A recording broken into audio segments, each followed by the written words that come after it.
So hello दोस्तों, आज आपको मैं बताऊंगा फिजिक्स के दूसरे चैप्टर क्लास 9th का है जो force and laws of motion को बताता है। पहले तो मैंने आपको बता दिया क्या क्या टर्म्स होते हैं, uniform, non uniform, velocity, acceleration, speed, ये सब टर्म्स क्या होते हैं, उनका डिफिनेशन क्या है और उनका मतलब क्या है बच्चों।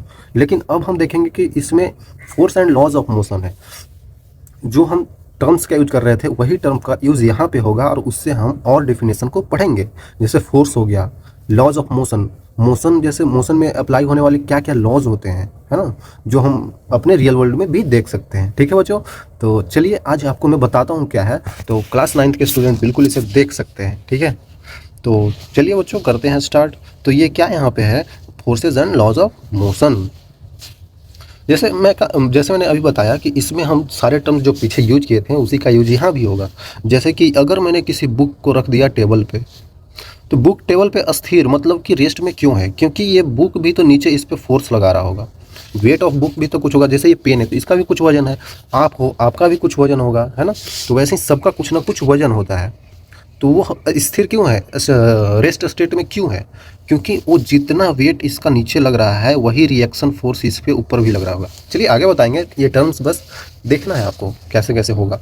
जैसे देखिए क्या बोल रहा है, फोर्स और पुल और पुश होता है ना, कहीं पे आप दरवाजा को ऐसे पुश करते हैं तो कहीं पे पुल करना पड़ता है ना। दोनों जगह हम क्या यूज कर रहे हैं, अपना बल यूज कर रहे हैं, अपना फोर्स यूज कर रहे हैं। ठीक है बच्चों, वैसा ही है जैसे यहाँ पे Newton first law of motion, जैसे जो हम लॉज ऑफ मोशन पढ़ेंगे ना, वो न्यूटन के द्वारा बताया गया था कि मोशन में कौन कौन से लॉज हैं।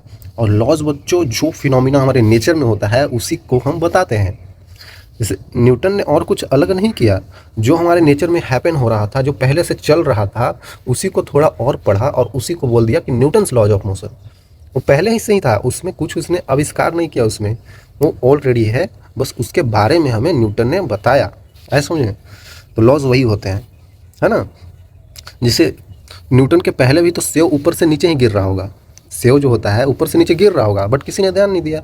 न्यूटन ने पहली बार ध्यान दिया इसलिए उसका नाम आ गया। ठीक है, और अगर वो नहीं करता तो आगे भी कोई ना कोई आदमी आता वो करता जरूर। ठीक है बच्चों, तो वो चीज़ हैपन होता है और वो चीज़ अगर किसी आदमी ने दे देता है तो उसको लॉ बना देते हैं। ठीक है बच्चों, तो न्यूटन्स फर्स्ट लॉ मोशन। तो अगर मैं फुटबॉल को देखो रेस्ट पे है, फिर इसको मैंने किक किया तो इसका वेलोसिटी आ जाएगा। पहले रेस्ट पे था, मैंने उसको मार दिया तो वेलोसिटी आ गया, है ना। और फिर जाकर अगर नेट से टकराता, नेट तो पहले ऐसे होगा, फिर ऐसे करके ये बॉल इस पर टकराया तो धीरे धीरे धीरे धीरे रेस्ट में आया होगा। एक ही बार थोड़ी, ये स्ट्रेच हुआ ना बच्चों, स्ट्रेच हो गया, ये सब है। और टग और वार का गेम आपने अगर कभी खेला हो, गांव में तो भी खेलते हैं हम लोग, तो ये यहाँ पे 3 होते हैं ना, और इधर भी 3 है मान लेते हैं। इधर भी इतना ही बल लग रहा है, इधर भी इतना ही बल लग रहा है, हम भी उतना ही खींच रहे हैं, उधर भी उतना ही खींचा जा रहा है, तो कोई कहीं नहीं जाएगा, सब रेस्ट में रहेंगे, क्योंकि हम जितना बल लगा रहे हैं उतना इधर भी लग रहा है, कोई नहीं। लेकिन अगर हमने इधर वाले बच्चों को बोल दिया ज़्यादा बल लगाने के लिए, इधर ज़्यादा फोर्स लगा दिया, ज़्यादा तेज़ी से खींच लिया, तो इधर वाला क्या होंगे, कम हो गया, तो इधर वाले सब इधर फेंका जाएंगे, ये सारे बच्चे इधर फेंका जाएंगे, मतलब इधर की तरफ गिर जाएंगे।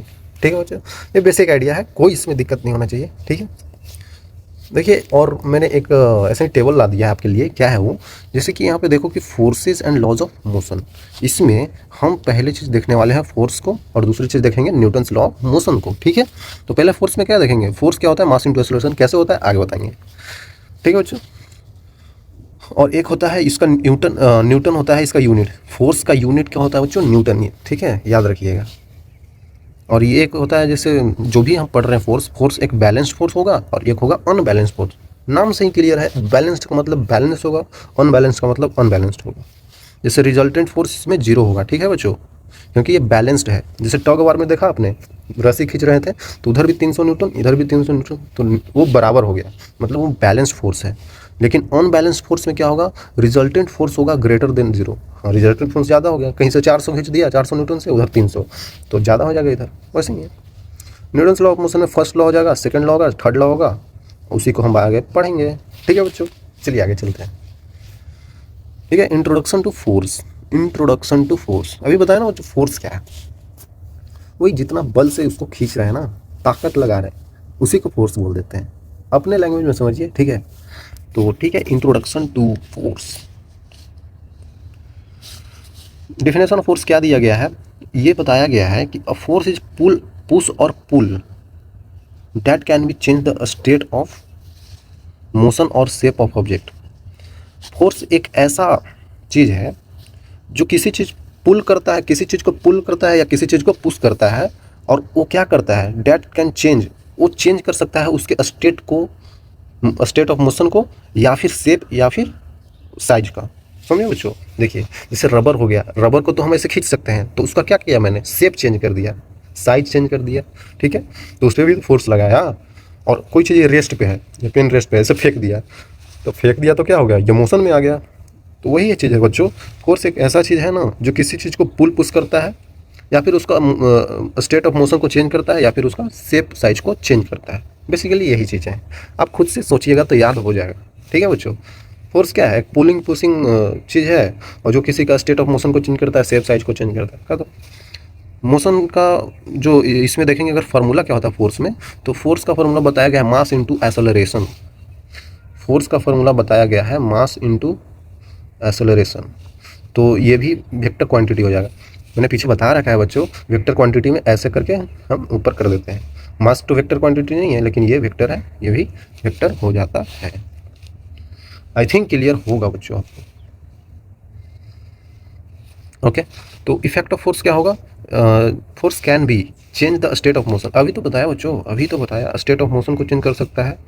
ठीक है, रुका हुआ है तो तेज चला सकता है, और तेज है तो रोक भी सकता है, और डायरेक्शन ऑफ मोशन भी चेंज कर सकता है। जैसे कोई चीज़ ऐसे जा रही है तो इसको धक्का दे देंगे इधर की तरफ, तो इधर चला जाएगा। शेप तो अभी रबड़ को मैंने शेप चेंज किया। स्पीड ऑफ द ऑब्जेक्ट, बिल्कुल है ना बच्चों, स्पीड ऑफ ऑब्जेक्ट भी चेंज कर सकते हैं, आसानी से कर सकते हैं यार। हम अगर गाड़ी चला रहे हैं, गाड़ी में ब्रेक लगा दिए तो उसका स्पीड भी तो चेंज कर दिए। साइकिल चला रहे हैं, साइकिल में ब्रेक लगा दिए, स्पीड चेंज हो गया। सिंपल बच्चों, ये सब बेसिक चीज़ें हैं। ठीक है, तो फोर्सेज किस टाइप के होते हैं, फोर्सेज का टाइप जैसे एक होता है कॉन्टैक्ट, नॉन कॉन्टैक्ट। ठीक है, तो कॉन्टैक्ट फोर्स क्या होता है, फोर्स क्लियर है ना बच्चों। उसके आगे देखें कॉन्टैक्ट फोर्स, कॉन्टैक्ट मतलब सटा हुआ, ये आपको पता चल गया होगा, कॉन्टैक्ट मतलब सटा हुआ हो गया। Applied when the objects in direct contact है ना, जैसे ये मुट्ठी है, ये पेन, ये दोनों क्या है, कॉन्टैक्ट में है। ठीक है जैसे मस्कुलर फोर्स है, लिफ्टिंग अ बैग, अच्छा, फ्रिक्शनल फोर्स है, अपोजिट मोशन, है ना बच्चों। नहीं समझ में आ रहा है, जैसे इन दोनों के बीच में कैसा फोर्स होगा, कॉन्टैक्ट फोर्स है, मैंने इसको पकड़ रखा है। और फ्रिक्शनल फोर्स, आप चल कैसे रहे हैं, ऐसे करके चल रहे हैं तो होता है फ्रिक्शनल फोर्स। मैं ऐसे करके ज़मीन को पीछे धक्का दे रहा हूँ ऐसे करके, तो मैं आगे बढ़ पा रहा हूँ, है ना। तो वो अपोजिंग मोशन, अपोज कर रहा है, अपोज मोशन है ना बच्चों। ऐसे करके ऐसे हम चलते हैं तो कॉन्टैक्ट में ही तो चल रहे हैं। जैसे हम चलते हैं नीचे ज़मीन पे तो धक्का देते हैं ना पृथ्वी को, ज़मीन को, तो भी कॉन्टैक्ट फोर्स में आ जाएगा। नॉन कॉन्टैक्ट क्या होता है, एट अ डिस्टेंस। समझिए बच्चों, नॉन कॉन्टैक्ट में क्या होता है, सिंपल, जो डिस्टेंस पे फोर्स लगता है, जैसे ग्रेविटेशनल फोर्स है ना, ग्रेविटी फोर्स लग रहा है ना, जैसे पेन को नीचे फेंकूंगा तो इस करके नीचे गिर जाएगा, तो वो तो ग्रेविटी उसको खींच रहा है। ठीक है, फिर मैग्नेटिक फोर्स क्या होता है, मैग्नेट अट्रैक्ट्स, देखिए मैग्नेट भी अट्रैक्ट करता है, तो मैग्नेटिक फोर्स है, तो वो सब कॉन्टैक्ट में नहीं लग रहा है, पास जाएंगे तो अपने आप सटा लेगा। इलेक्ट्रोस्टैटिक फोर्स, रबर बैलून, मतलब एक बैलून को इसे रब करके पेपर, छोटे छोटे टेनी पेपर्स को अगर अट्रैक्ट करूँ तो अट्रैक्ट हो जाता है, तो भी नॉन कॉन्टैक्ट है। समझ में आ रहा होगा बच्चों, आई थिंक। चलिए आगे। तो ठीक है, एक बैलेंस्ड और अनबैलेंस्ड फोर्स क्या होता है बच्चों, पीछे जिक्र किया था मैंने। बैलेंस का मतलब कि जिसका रिजल्टेंट फोर्स 0 हो जाए, जैसे वही चीज़ यहाँ पे एग्जाम्पल, इधर भी 300 न्यूटन से इधर भी 300, तो ये बैलेंस्ड है बच्चों, ये बैलेंस्ड फोर्स है। लेकिन इधर 300 लग रहा है, इधर 100 लग रहा है बच्चों, तो इन लोग जीत जाएंगे ना, इधर ज़्यादा है इधर कम है, तो इधर गिर जाएगा। ये देखिए गिर गया ना, गिर गया, तो ये अनबैलेंस्ड है बच्चों, ये अनबैलेंस्ड है। ठीक है बच्चों, तो वही चीज़ बोल रहा है, equal magnitude but opposite in direction. Equal magnitude मतलब 300 अपोजिट इन डायरेक्शन, अपोजिट मतलब इधर इधर, तभी तो 0 होगा। समझ में आ रहा है ना, 300 इधर और 300 इधर। और do not cause the change of motion, हाँ, do not cause the change of motion, ये चेंज ऑफ मोशन को कोई इफेक्ट नहीं करता है। टग और वार इज इक्वल टीम्स, अगर टग और वार में सेम टीम को इधर भी रखा है, इधर भी रखा है, इधर भी 300 न्यूटन ही लग रहा है, इधर भी 300 ही लग रहा है, तो ये गेम बैलेंस्ड है बच्चों, है ना। इसमें हम कोई भी चेंज नहीं कर सकते हैं मोशन में, जब तक कि हम इधर ज़्यादा ना लगा दें, इधर कम ना हो जाए, है ना। इधर ज़्यादा कर देंगे तो अपने आप अनबैलेंस्ड हो जाएगा, अपने आप इन लोग जीत जाएंगे। वही अनबैलेंस में क्या है बच्चों, कि when one force is greater than other, one force is greater than other, है ना बच्चों। Cause change of motion, change of motion को कॉज करता ही है ना, क्योंकि ज़्यादा खींचेंगे तो ये गिर जाएगा और ये इधर भाग जाएगा। ठीक है, पुशिंग और स्टेशनरी ऑब्जेक्ट, बिल्कुल आसान है बच्चों, जैसे कोई बुक रखा हुआ है टेबल पे, उसको वैसे करके पुश कर रहे हैं, तो पुश कर रहे हैं तो क्या आ रहा है, उसको अनबैलेंस कर रहे हैं ना, उसको हम चला रहे हैं, वही चीज़ है। तो ये टर्म्स बच्चों आप बस याद रखिएगा, ठीक है ना, याद हो जाएगा, अगर करेंगे तो याद हो जाएगा, ठीक है। तो न्यूटन्स का फर्स्ट लॉ देख लेते हैं क्या है। न्यूटन्स का first law, law of inertia होता है। क्या कैसे होता है, चलिए बताओ। ये स्टेटमेंट क्या दिया था न्यूटन ने, देखिए अगर स्टेटमेंट आप पढ़िएगा तो लगेगा अरे ये तो होता ही है, इसमें नया कह दिया है, लेकिन न्यूटन ने पहले दिया था, ठीक है। इसका स्टेटमेंट क्या है, N object is at rest stage rest, N object is in motion stage in motion unless the acted upon external force.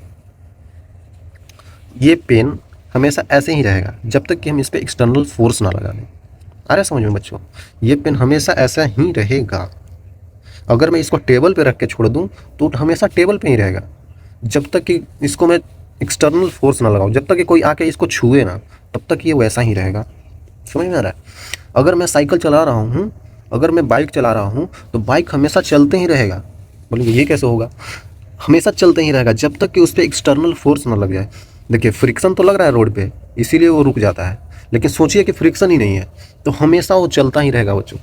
तो यही होता है न्यूटन्स फर्स्ट लॉ, कि ऑब्जेक्ट अपने स्टेट को मेंटेन करना चाहता है, वो जैसा है वैसा ही रहना चाहता है।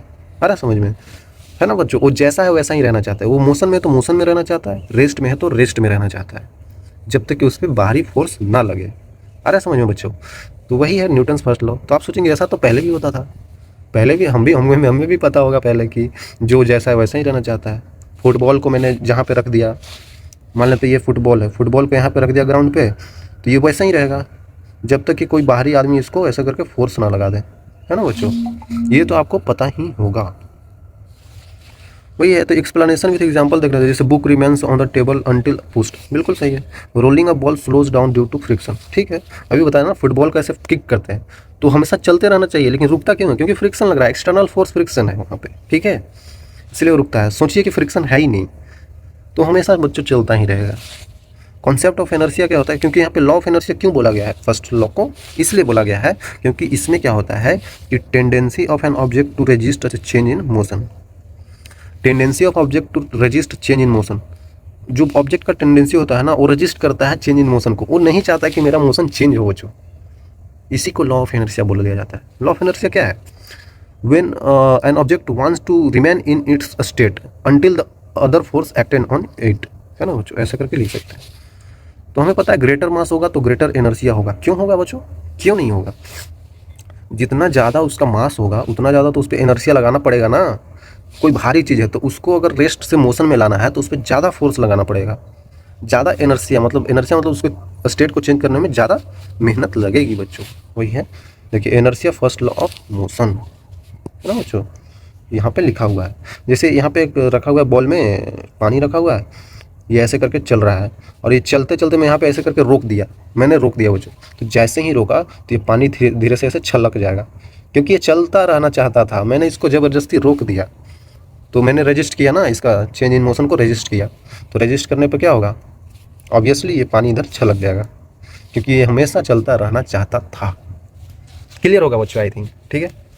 देखिए आगे बताता हूँ। और जैसे इनर्शिया जो हमने बताया वो क्या है, उसमें क्या क्या चीज़ें और है, उसमें एक चीज़ और है कि उसमें टाइप्स ऑफ इनर्शिया देखना है। इनर्शिया 3 तरह का हो जाता है बच्चों, एक inertia of rest, inertia of motion, inertia of direction. Rest, motion, direction बहुत आसान है बच्चों, आप देखेंगे तो समझ में आ जाएगा। Tendency to remain at rest, मतलब रेस्ट में रहना चाहता है तो inertia of rest. Tendency to continue moving, मतलब चलते रहना चाहता है तो inertia of motion. Inertia of direction मतलब कि tendency to resist the change in direction, मतलब चेंज इन डायरेक्शन होता है तो इनर्शिया ऑफ डायरेक्शन हो गया। आसान है बच्चों। तो रेस्ट में जब रहना चाहता है, जैसे में क्या, जैसे dust particle falling off from a carpet beaten, है ना बच्चों, नहीं देखे हैं कि चादर उधर पे बहुत ज़्यादा डस्ट पार्टिकल आ जाते हैं, तो हम लोग उसको डंडे से मार मार के क्या करते हैं, सबको हटाते हैं।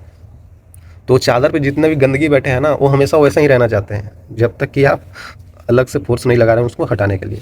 इनर्शिया मोशन में क्या है, मूविंग में रहेगा। Moving of a train passenger lurches forward when brakes is applied, बिल्कुल।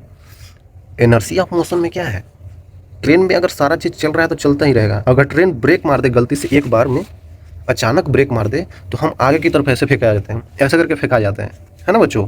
क्यों हो रहा है, क्योंकि हमारा बॉडी भी उस ट्रेन के डिब्बे की तरह ही हो गया है, वो भी चलते रहना चाहता है, हमारा बॉडी भी चलते रहना चाहता है, लेकिन ब्रेक लगा दिए तो हम क्या होंगे, ब्रेक लगाएंगे तो क्या होगा, हमने एक्सटर्नल फोर्स लगा दिया, उसके कारण क्या होगा कि जब तो हम चलते रहना चाहते हैं लेकिन हम रुक गए अचानक, तो हम आगे की तरफ झुकेंगे, क्योंकि हमारा बॉडी चलते रहना चाहता है, लेकिन ऊपर वाला चीज़ क्या है, ये सब सर वगैरह क्या है, वो अचानक ऐसे धक्का मारेगा आगे की तरफ, है ना बच्चों। तो धक्का मारेगा आगे तरफ ना, समझ में आ रहा है, क्योंकि मोशन को रजिस्ट कर रहे हैं, ठीक है बच्चों। और आगे क्या है, tendency to change in direction, direction change करना, जैसे car tracking and sharp turn, कहीं पे देखें मुड़ान आ जाता है, ऐसे करके जा रहा है, ऐसे मुड़ान आ जाता है ना, ऐसे मुड़ान आ जाता है, तो हम इधर की तरफ ऐसे झुक भी जाते हैं, है ना, झुक जाते हैं, देखिए यहाँ पे झुका हुआ है, आसान है बच्चों। देखिए इनर्शिया ऑफ रेस्ट में देखिए ऐसा चीज़ होता है, अचानक ये रेस्ट में था, अचानक से मैं गाड़ी को आगे बढ़ा दिया, तो बढ़ा दिया तो क्या होगा, ये आदमी क्या होगा, ये आदमी ऐसे गिरने लगेगा पीछे की तरफ, क्योंकि रेस्ट में रहना चाहता है ना ये बॉडी, तो रेस्ट में रहने के लिए क्या होगा, ये आगे बढ़ रहा है तो इसको पीछे की तरफ धक्का लगेगा, ये मोशन में है, तो मोशन में रहने के लिए क्या होगा, मोशन में रहने के लिए कि ये मोशन को कंटिन्यू करना चाहेगा, ये मोशन में है बच्चों। अचानक से अगर मैंने ब्रेक मार दिया, यहाँ पे ब्रेक मार दिया, तो क्या होगा, इसका सर तो मोशन ही करना चाहता है ना, ये तो मोशन ही करना चाहता है, तो मैंने अचानक इससे ब्रेक लगा दिया पीछे की तरफ, तो ये भी तो चलते ही रहना चाहेगा, जो जैसा है वैसा रहना चाहेगा, तो इसीलिए ये आगे की तरफ झुक जाता है। ऐसा समझो बच्चों, मोशन है तो ये मोशन के कारण ही आगे की तरफ झुक गया, रेस्ट है तो रेस्ट के कारण ही पीछे की तरफ ऐसे गिर रहा है। आसान है बच्चों, समझिए आप, समझ में आ जाएगा, ऐसा नहीं है कि नहीं आएगा। बोल रहा है mass as a measure of inertia, क्या बोल रहा है, मोर मास होगा तो मोर एनर्जिया होगा, अभी पीछे ही तो बताया, heavier objects are harder than a lighter one, बिल्कुल सही है, सही, तो वही तो मैंने पीछे बताया कि बहुत भारी पड़ता है, मतलब कठिन हो जाता है हैवियर ऑब्जेक्ट को लाइटर वन से ज़्यादा फोर्स लगाना पड़ता है मूव करने के लिए। ठीक है बच्चों, क्लियर होगा, समझ में आना चाहिए, नहीं आता है तो कमेंट करिए ना, बिल्कुल कर सकते हैं। ओके बच्चों, देखिए न्यूटन सेकंड लॉ क्या बताता है, न्यूटन का सेकंड लॉ क्या बताता है, देखिए ये भी आपको लगेगा ये तो पहले से ही था देखिए, जैसे acceleration of an object is directly proportional to the force, acceleration of an object is directly proportional to force, force के डायरेक्टली प्रोपोर्शनल होता है applied and inversely proportional to its mass. चलिए ये तो उतना समझ में आपको नहीं आएगा, लेकिन आगे जाने के बाद समझ में आ जाएगा। एक्सेलरेशन बोल रहा है कि एक्सेलरेशन जो है ना बच्चों, वो डायरेक्टली प्रोपोर्शनल टू फोर्स है और इन्वर्सली प्रोपोर्शनल टू मास है, यही तो यहाँ से क्या आ जाएगा, फोर्स बराबर, इसको इधर ले जाएंगे तो एम ए आ जाएगा, कोई कांस्टेंट ला देते हैं, कांस्टेंट को फिर हटा देते हैं, के का वैल्यू 1 रख के, तो फोर्स क्या हो जाएगा हमारे पास, एम ए हो जाएगा। तो यही तो पीछे पढ़ रहा था फोर्स का formula, F equal to M A mass into acceleration, यही तो पीछे पढ़ रहा था बच्चों हम लोग, है ना। तो सेकेंड लॉ को ही बोलते हैं force equal to mass into acceleration, और फोर्स का यूनिट हम लोग फिर न्यूटन ले लेते हैं, ऐसा समझ में, क्योंकि न्यूटन ने पहले बताया था, ऐसा हम पढ़ते हैं, बट पता नहीं रियली क्या है रियली आपको रियल में क्या हुआ था आप बता सकते हैं कमेंट करके, ठीक है। मैथमेटिकल फार्मूला वही एफ इक्वल टू ए में जो मैंने अभी लाया, फोर्स होता है एफ, एम होता है मास, ए होता है एक्सेलरेशन। कॉन्सेप्ट ऑफ मोमेंटम क्या है, मोमेंटम क्या होता है बच्चों, वो होता है मास इंटू वेलोसिटी, मतलब कि पी इक्वल टू एम भी, याद रखिएगा ये, और यूनिट तो पता चल ही जाएगा, मास का हो जाता है एम केजी और वेलोसिटी मीटर पर सेकंड, केजी मीटर पर second, simple. Relation between force and momentum क्या होगा, फोर्स हो जाएगा डी बाई डी, मतलब कि delta P upon delta T. Rate of change of momentum, force क्या होता है, rate of change of momentum, force होता है बच्चों rate of change of momentum, ये बच्चों बहुत इंपॉर्टेंट है, फोर्स होता है rate of change of momentum. अगर हमने कांस्टेंट फोर्स लगा रहे हैं तो, ये सब बच्चों मैं कांस्टेंट फोर्स के लिए बता रहा हूँ, वेरिएबल फोर्स के लिए नहीं बता रहा हूँ, याद रखिए। और 9th क्लास में आपको वेरिएबल नहीं देता है, क्योंकि वो डिफ्रेंशिएशन करना पड़ता है उसमें। चलिए आगे बताता हूँ, जैसे मोमेंटम मैंने अभी बताया, मोमेंटम कैसे बताया, जैसे कि मैंने बताया ना बच्चों, जो फोर्स है वो चेंज इन मोमेंटम है पर यूनिट टाइम, मतलब rate of change of momentum है, यही तो है फोर्स। पीछे का प्रॉब्लम आपको लगेगा कि ये कैसे आ रहा है, तो भी मैं बताऊंगा, पहले ये देख लीजिए क्या बोल रहा है कि momentum is the quantity of motion, अच्छा quantity of motion of an object possess due to its mass and velocity. अच्छा डिफिनेशन को ही बोल रहा है, जैसे मोमेंटम जो हमने पी पढ़ा ना वो होता है एम भी, तो उसी के बारे में बोल रहा है कि क्वांटिटी ऑफ मोशन है जो ऑब्जेक्ट पॉजेस, जिसमें कि object possess due to its mass and velocity, ये मास और वेलोसिटी के कारण मोशन करवाता है मोमेंटम। तो ये वेक्टर क्वांटिटी होता है, क्योंकि वेलोसिटी वेक्टर पी भी वेक्टर हो जाएगा, meaning it has both magnitude and direction, सही है, और कुछ नहीं बच्चों। तो मोमेंटम का टर्म ऐसा ही है, बस मास इंटू एक्सेलरेशन को गुना कर देना है, वही है। तो मैथमेटिकल एक्सप्रेशन क्या होता है बच्चों इसका, मोमेंटम का मैथमेटिकल एक्सप्रेशन एम भी होता है, ऐसा यूनिट तो बता ही दिया। Momentum is directly proportional to mass और वेलोसिटी, जो कि दिख रहा है यहाँ पे, आई थिंक क्लियर होगा। तो इसका कुछ प्रॉपर्टी है बच्चों, जैसे क्या प्रॉपर्टी है, ये है प्रॉपर्टी, ग्रेटर मास और वेलोसिटी, जितना ज़्यादा मास या फिर वेलोसिटी होगा उतना ज़्यादा मोमेंटम होगा। समझिए ना बच्चों, आसान है। पी हमने पढ़ा डायरेक्टली प्रोपोर्शनल टू मास और वेलोसिटी, आ रहा समझ में। तो यहाँ पे जितना मास होगा, जितना वेलोसिटी ज़्यादा होगा, उतना ही ज़्यादा मोमेंटम होगा।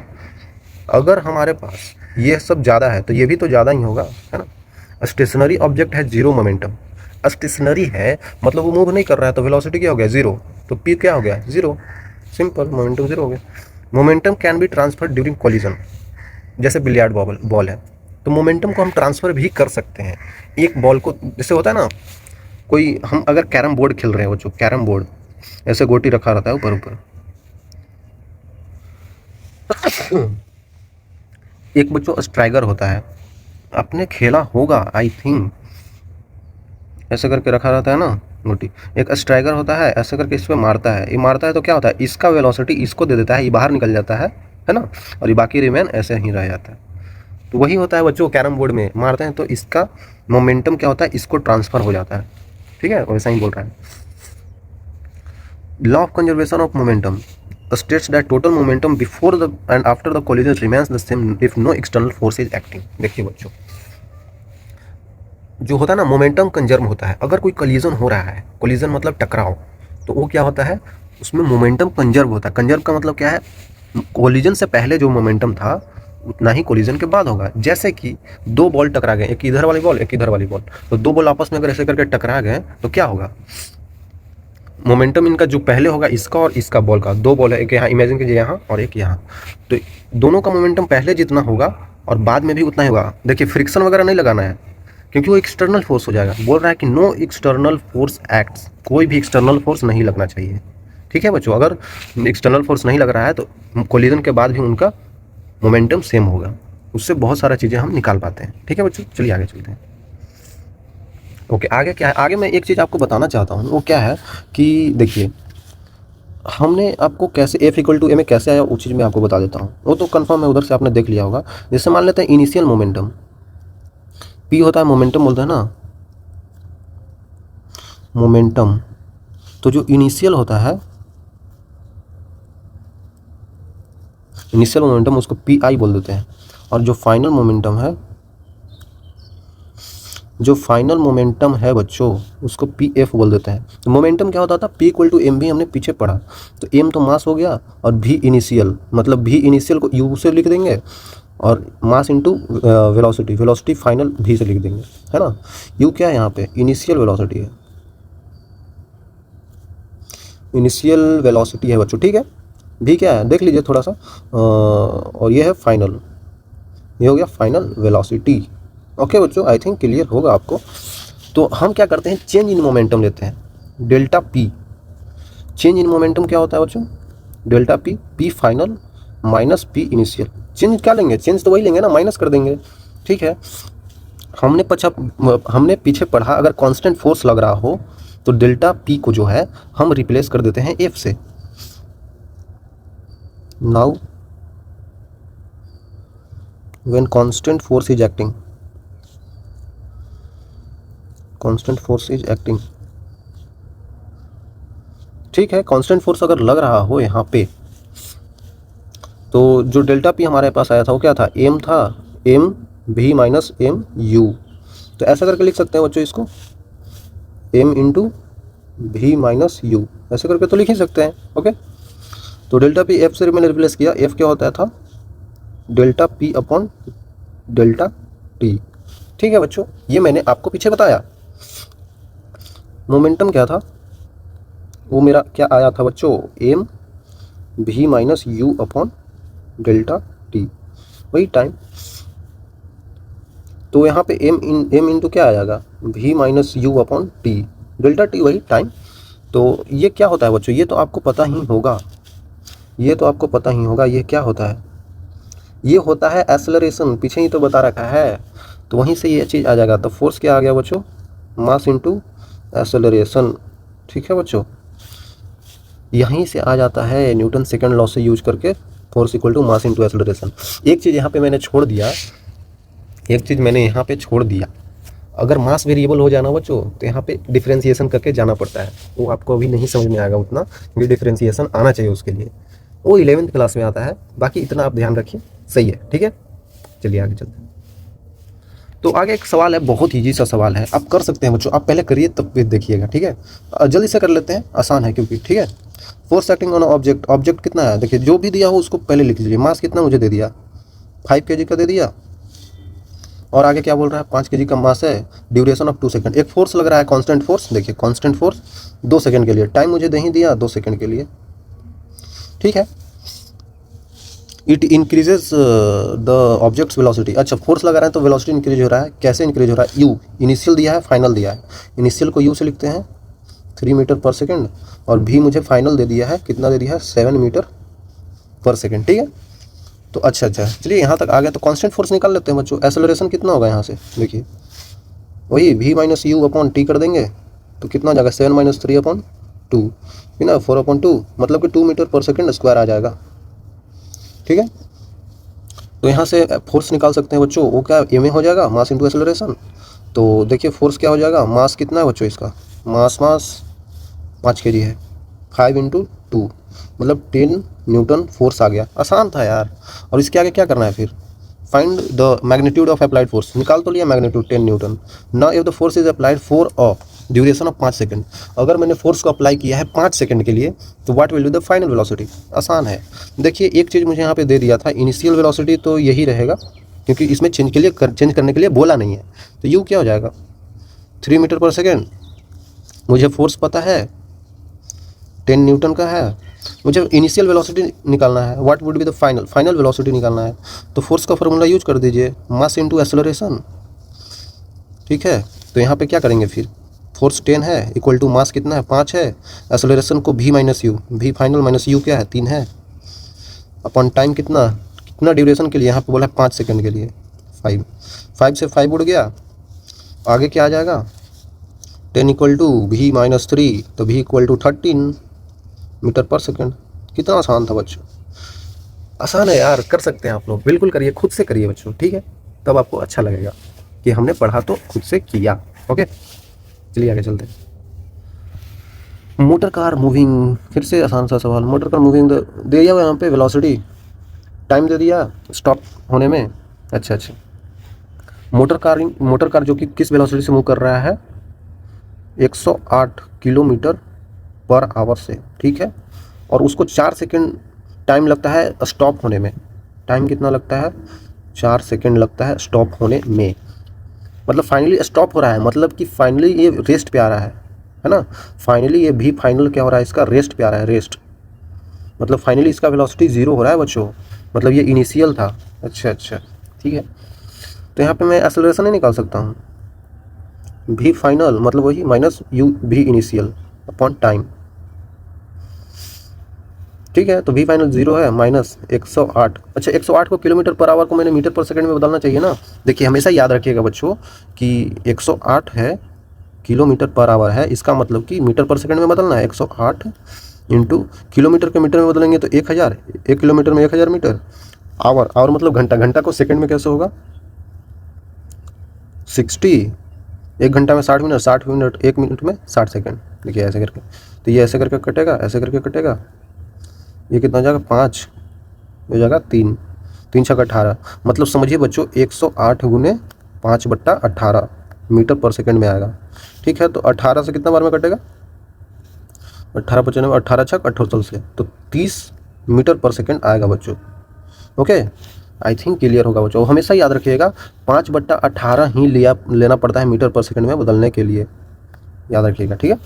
तो 30 आ गया ना बच्चों, तो यहाँ पे 30 लिख देते हैं, अपॉन टाइम कितना 4 है, तो माइनस का काट देंगे तो माइनस का 30/4, तो कितना आ जाएगा, ये हो जाएगा कितना बच्चों, ये हो जाएगा 15/2, सिंपल। तो एक्सेलरेशन आ गया हमारा माइनस का 15/2 मीटर पर सेकेंड स्क्वायर, ठीक है। यूनिट चेंज करना जरूरी है क्योंकि यहाँ पे किलोमीटर पर आवर में था। तो calculate the force exerted when the brake is applied on the motor car. होता है ना बाइक पे ब्रेक लगाते हैं तो वहीं पे नहीं रुकता है, थोड़ा आगे जाके रुकता है, तो वही उतना टाइम लगा था, थोड़ा आगे जाकर रुकने में 4 सेकंड लगा था। तो बोल रहा है कि फोर्स कितना लगेगा जब ब्रेक अप्लाई किया हमने, मास, अच्छा, और उसका जो गाड़ी है, गाड़ी का मास दिया हुआ है 1000 केजी। ठीक है, तो फोर्स निकाल लो यार। मास मुझे नहीं दिया है 1000 केजी, निकालिए बच्चों, आसान है यार। फोर्स क्या हो जाएगा, मास इंटू एक्सेलरेशन हो जाएगा, तो निकाल लो यहाँ से।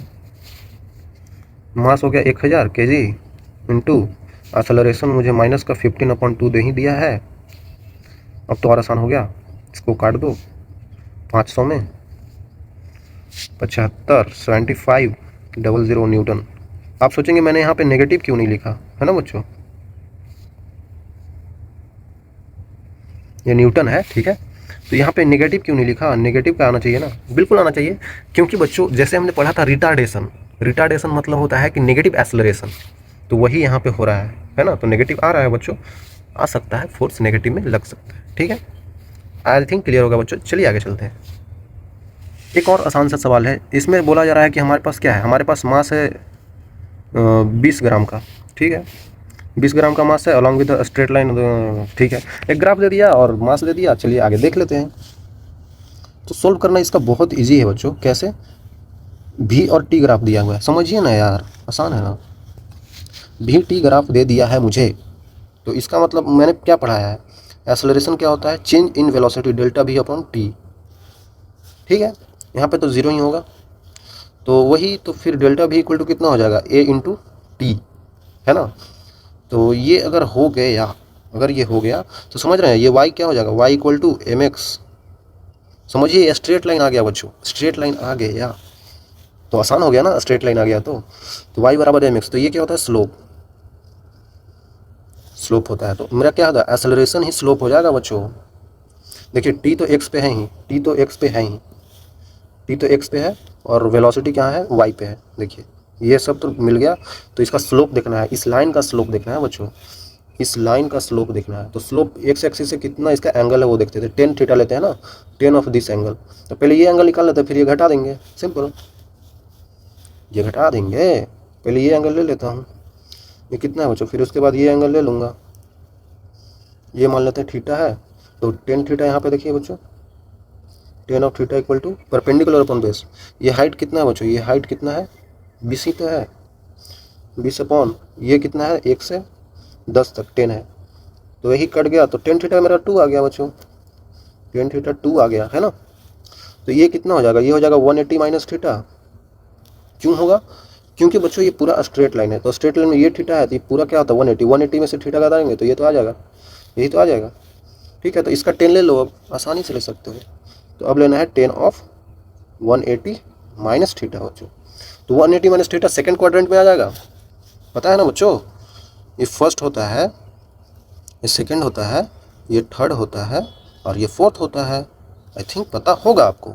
तो इसमें क्या करते हैं, इसमें ऑल पॉजिटिव होता है, ऑल पॉजिटिव, इसमें साइन कोसेक होता है, साइन कोसेक पॉजिटिव होता है, यहाँ पे टेन कोट होता है, यहाँ पे कॉस और सेक यहाँ पे बच्चों पॉजिटिव होता है। ये सब जो मैंने लिखा है ना बच्चों, ये सब पॉजिटिव चीज़ों के लिए बारे में लिखा है, ठीक है। तो यहाँ पे सेकंड क्वाड्रेंट में क्या होता है, साइन और कॉसेक पॉजिटिव होता है, बाकी तो नेगेटिव होता है, तो यहाँ पे 10 आ रहा है, तो 10 क्या हो जाएगा, नेगेटिव। सेकंड क्वाड्रेंट है बच्चों 180 माइनस थीटा, तो माइनस का हो जाएगा, माइनस का 10 ऑफ थीटा हो जाएगा बच्चों, ठीक है। तो लिख लेते हैं, माइनस का 10 थीटा कितना आया था 2, माइनस का 2, मुझे पता चल गया बच्चों कि स्लोप कितना है, स्लोप कितना है माइनस का 2, स्लोप मतलब क्या, एक्सेलरेशन, वो है माइनस का 2, वो भी मीटर पर सेकेंड स्क्वायर में। इसके आगे क्या करना है, हाउ मच फोर्स, फोर्स कितना हो जाएगा, मास इंटू एक्सेलरेशन, मास मुझे 20 ग्राम दिया, 20 केजी में बदल देंगे, 20 ग्राम को केजी में 1000 से डिवाइड दे देंगे, इंटू एक्सेलरेशन कितना, माइनस का 2 अब आसानी से हो जाएगा, 0 0 कट जाएगा, 0 0 कट जाएगा, और 4 है तो 4 से कितने मेरे 20, 25 चौका 100, तो यहाँ पे मेरे को बच्चों यहाँ से निकाल लेते हैं, फोर्स मेरा आ रहा है 1/25 माइनस का 1/25 न्यूटन, ठीक है बच्चों, यही आंसर आ जाएगा। आई थिंक क्लियर होगा बच्चों, आसानी से कर सकते हैं इसको, ठीक है। देखे ना बच्चों, आसानी से, अगर नहीं हो रहा है तो कमेंट करिए, मैं और अच्छे से बता सकता हूँ, कमेंट करिएगा तभी तो, ठीक है। आई थिंक क्लियर होगा बच्चों, तो ओके बच्चों, थैंक यू।